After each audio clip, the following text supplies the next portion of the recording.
The story of Apple Inc. is the stuff of legends. It's a tale of ambition, innovation, and the relentless pursuit of excellence. Our journey begins in 1976, in the humble setting of a Los Altos garage. This was where two young visionaries, Steve Jobs and Steve Wozniak, along with their friend Ronald Wayne, embarked on a mission to bring personal computing to the masses. Jobs, a charismatic and persuasive leader, saw the potential of Wozniak's technical genius. Wozniak, an electronics whiz kid, had a knack for simplifying complex technologies. Together they formed a formidable partnership. Their first creation, the Apple I, was a bare-bones computer, essentially a circuit board. It was a far cry from the sleek devices we associate with Apple today. Despite its rudimentary appearance, the Apple I marked the beginning of something extraordinary. It represented the dawn of a new era, one where computers would transition from clunky mainframes hidden in corporate basements to accessible tools for individuals. Little did they know, this garage in Los Altos would become the birthplace of a technological revolution. The early success of Apple can be attributed to the unique blend of personalities that drove the company. Steve Jobs, with his relentless drive and marketing acumen, was the visionary leader. He possessed an uncanny ability to anticipate what customers wanted, even before they knew it themselves. Steve Wozniak, on the other hand, was the technical genius. He poured his heart and soul into crafting elegant and user-friendly machines. While Jobs and Wozniak often take center stage in Apple's narrative, it is important to acknowledge the contributions of Ronald Wayne.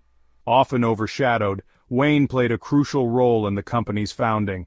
He brought much-needed business experience to the table, drafting the company's initial partnership agreement and creating the first Apple logo.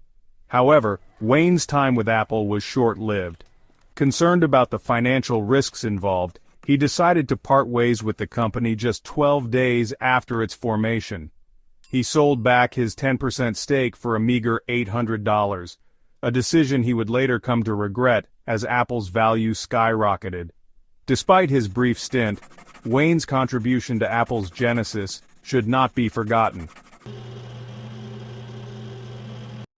The Apple I, while groundbreaking, was limited in its reach. It catered to hobbyists and electronics enthusiasts, a niche market at best. Jobs, with his keen business sense, recognized the need for a more refined and user-friendly product. This led to the development of the Apple II, a machine that would truly launch Apple into the stratosphere of the tech world. Unveiled in 1977, the Apple II was a revelation. Unlike its predecessor, it came encased in a sleek plastic case, featured a built-in keyboard, and boasted color graphics. It was a complete package designed for the mass market. Jobs' insistence on aesthetics and user experience, coupled with Wozniak's technical brilliance, had created a personal computer that was both powerful and accessible. The Apple II became a phenomenal success, propelling Apple from a garage startup to a major player in the burgeoning personal computer industry. It found its way into homes, schools, and businesses, democratizing access to technology and igniting the imaginations of a generation. The Apple II wasn't just a computer, it was a cultural phenomenon that heralded the dawn of the personal computing revolution. The early 1980s were a time of both triumph and tribulation for Apple. While the Apple II continued its reign as a market leader, the company faced increasing competition from rivals like IBM. The launch of the IBM PC in 1981 presented a significant challenge as it quickly gained traction in the business world. Adding to the pressure, Apple's foray into the business market with the Lisa computer in 1983 proved to be a costly misstep. The Lisa, while technologically advanced for its time, was expensive and ahead of the market. Its high price tag and complex operating system limited its appeal, resulting in disappointing sales figures. Despite these setbacks, Apple continued to innovate. The seeds of a revolution were being sown in a separate development team led by a young and ambitious Steve Jobs. This team was working tirelessly on a project that would change the face of personal computing forever. the Macintosh. In 1984, Apple unveiled the Macintosh, a computer that would redefine the relationship between humans and machines. The Macintosh was more than just a technological marvel, it was a cultural statement. It challenged the status quo, offering a radical departure from the clunky command line interfaces that dominated the computing landscape. The Macintosh introduced the world to the graphical user interface, or GUI, with its intuitive icons, windows, and mouse. This revolutionary approach made computers accessible to a much wider audience, including those intimidated by traditional command line interfaces. It was user-friendly computing at its finest. The launch of the Macintosh was accompanied by one of the most memorable marketing campaigns in history. The 1984 Super Bowl commercial, directed by Ridley Scott, positioned Apple as a rebellious force challenging the conformity of the big brother IBM. The Macintosh wasn't just a computer, it was a tool for liberation, a symbol of individual expression and creativity. Section 6. The Intermission, Apple Without Jobs and the Search for Direction. The Macintosh's initial success was met with internal conflicts and power struggles within Apple. Steve Jobs, known for his demanding management style, clashed with the company's CEO, John Sculley. This clash of titans led to Jobs' ouster from the company he co-founded. Jobs' departure in 1985 created a significant void within Apple. While the company continued to innovate and release new products, it struggled to replicate the groundbreaking success of the Apple II and the Macintosh. The absence of Jobs' visionary leadership and his keen understanding of the consumer market was palpable. The late 1980s and early 1990s were a period of introspection for Apple. The company experimented with various strategies and product lines, searching for a winning formula. However, without Jobs at the helm, Apple seemed to have lost its way, its innovation stifled by bureaucracy and a lack of clear direction. Section 7. The Second Coming. Jobs returns and Apple finds its mojo again. By the mid-1990s, Apple was on the brink. The company was struggling financially, losing ground to Microsoft Windows-powered PCs. The board made the bold decision to bring back Steve Jobs.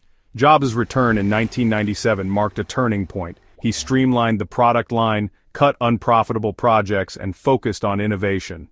Jobs knew Apple's strength was in creating better, more desirable products. He launched the Think Different campaign, signaling Apple's return as a challenger brand. The campaign celebrated visionaries and misfits, much like Apple itself. It was a rallying cry that resonated with consumers seeking something different. Section 8. A Renaissance of Innovation, iPod to iPhone, Revolutionizing the Digital Age. Under Jobs' leadership, Apple embarked on a period of unprecedented innovation, releasing a string of iconic products that would redefine the technological landscape.